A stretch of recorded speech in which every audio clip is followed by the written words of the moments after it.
My name is Jacob Abraham Camille Pissarro. I was born in St. Thomas, Virgin Islands. I was a Danish-French impressionist and neo-impressionist painter. My son Lucien was an impressionist and neo-impressionist painter, as were my second and third sons, George Henry Manzana Pissarro and Felix Pissarro. Lucien's daughter, Orovida Pissarro, was also a painter.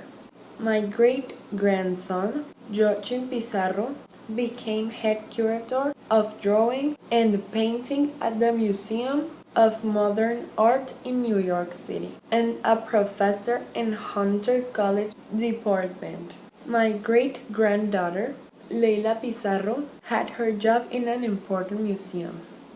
My father sent me to Paris, France from 1842 to 1847, where I received my early education at a boarding school in Passy, a small village near Paris. As early as that time, I spent my free time sketching the countryside and visiting Parisian museums. I migrated from St. Thomas to Passy because of economic problems. The biggest difference between St. Thomas and Passy is that in St. Thomas, the weather was like 25 degrees, and in Passy, the weather was like 3 degrees.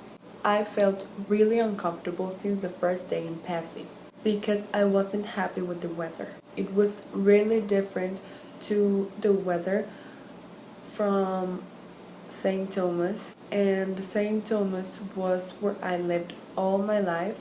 So that was a big difference to me. One of the biggest problems I faced during my migration was that I couldn't talk too much with my family, which made me so sad. The climate wasn't helpful, and I missed my dad.